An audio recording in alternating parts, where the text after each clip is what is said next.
नगर निगम बना भ्रष्टाचार का गढ़, एक के बाद एक फर्जी नियुक्तियों का हो रहा खुलासा।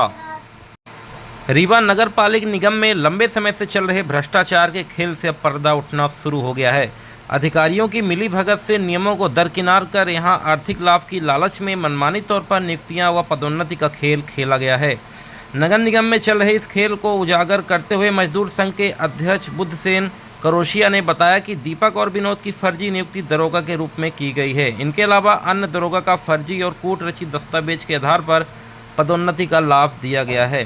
इन आरोपों पर स्वास्थ्य अधिकारी बाल गोविंद चतुर्वेदी ने कहा कि उनके संज्ञान में अभी तक मामला आया नहीं, लेकिन जैसे आएगा उस पर जांच कराकर कार्रवाई करेंगे।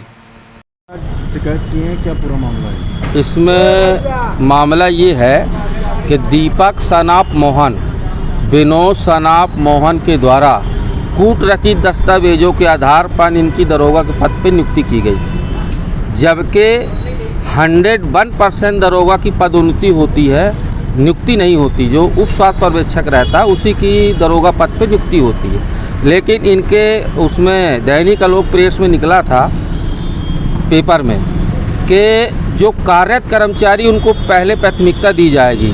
दीपक विनोद के द्वारा कूट रचित दस्तावेजों को तैयार कर एक अनुभव प्रमाण पत्र बनाया, इनके द्वारा नियुक्ति ली गई। यहाँ तक कि ये लोग यहाँ भी नहीं रुके।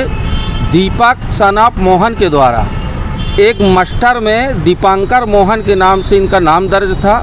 ये वेतन ले रहे थे। इसी तरह सुलभ कॉम्प्लेक्स सिरमौर चौराहा का ये ठेका भी लिए थे और इनकी दरोगा के पद पर नियुक्ति भी हो गई थी। वहीं पे एक प्रकाश सनाप मोहन के द्वारा इनके सर्विस बुक में ये लिखा है कि केवल प्रकाश सनाप मोहन सफाई संरक्षक को केवल हस्ताक्षर बनाना आता है। ये दर्ज है इनकी सर्विस बुक में।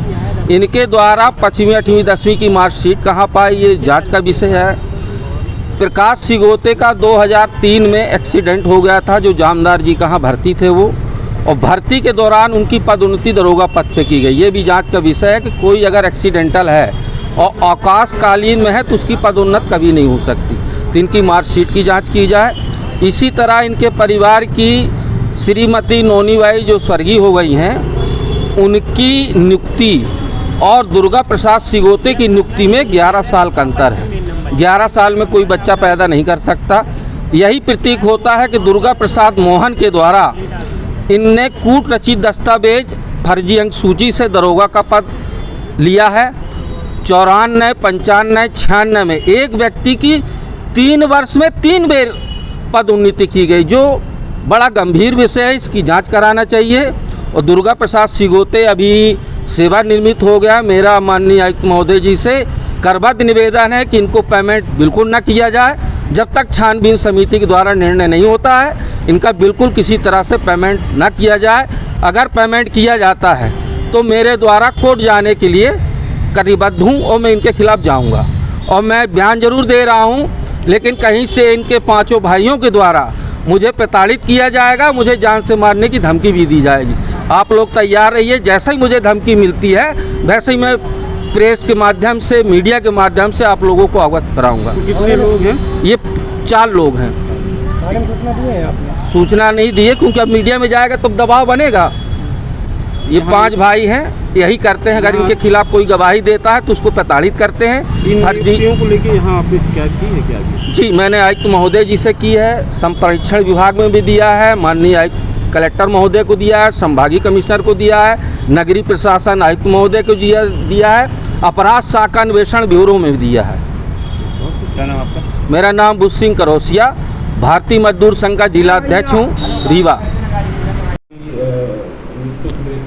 आरोप है कि फर्जी नियुक्तियाँ हुई हैं, उनका पदोन्नत फर्जी हुआ है, क्या पूरा? देखिए, अभी मेरे संज्ञान में तो ऐसा कोई मामला नहीं आया है। ये जैसी शिकायतें आएंगी, फर्जी नियुक्ति की गई है या फर्जी पदोन्नत ली गई है, उनके अभिलेखों से छानबीन कर उनके खिलाफ कार्रवाई की जाएगी। क्या ऐसा संभव है? बिल्कुल, क्यों नहीं संभव है। शिकायत होगी, शिकायत सही पाई जाएगी, अभिलेखों की जाँच के आधार पर कार्रवाई। फर्जी नियुक्तियाँ हो सकती हैं, ऐसा संभव है क्या? ऐसा तो मैं नहीं बोल सकता जब तक अभिलेखों का परीक्षण नहीं कर सकते। क्या कार्रवाई होगी अगर ऐसा? या संबंधित द्वारा ऐसा कुछ किया गया होगा जानबूझकर, तो उनके विरुद्ध निश्चित कार्रवाई के लिए प्रस्ताव भेजा जाएगा। नमस्कार, मैं डॉक्टर अखिलेश पटेल, संचालक नेशनल हॉस्पिटल रीवा से। आज आप लोगों के माध्यम से कैंसर के लक्षण को कैसे पहचानें, इस विषय में एक छोटी सी जानकारी देना चाहूँगा। बात करें कि विंध्य क्षेत्र में पुरुषों में सबसे ज़्यादा कैंसर मुख का कैंसर होता है। मुख के कैंसर को कैसे पहचानें? कभी भी मुंह में या जबान में कोई भी छाले जो हफ्ते 10 दिन से ज़्यादा समय तक हैं, दवाओं से ठीक नहीं हो रहे हैं, तो अपने नज़दीकी चिकित्सक को ज़रूर दिखाएं। हो सकता है वो बड़ी गठान हो। लक्षण जो है शुरुआत में ही पहचान में आ जाते हैं तो उसका संपूर्ण इलाज हो सकता है। दूसरी बात करें महिलाओं में, तो महिलाओं में विंध्य क्षेत्र में बच्चेदानी का कैंसर और ब्रेस्ट छाती की गठान का कैंसर सामान्यतः पाया जाता है। उसमें अपन बात करें लक्षण क्या आते हैं, तो छाती में यदि किसी भी लेडीज़ को, यदि वो 30 साल या 35 साल से ऊपर की हैं, कैसे भी असामान्य गठान छाती में महसूस होती है तो अपने नज़दीकी चिकित्सक को ज़रूर दिखाएं। वो सामान्य या असामान्य या कैंसर जैसे भी बीमारी हो सकती है। और महिलाओं की दूसरी जो सबसे बड़ी बीमारी है वो होती है बच्चेदानी का कैंसर। बच्चेदानी का कैंसर अमूमन 40 वर्ष के ऊपर की ही महिलाओं में पाया जाता है। उसमें असामयिक तरीके से रक्त का स्राव या मावात का जाना, ये उसका प्रमुख लक्षण रहता है।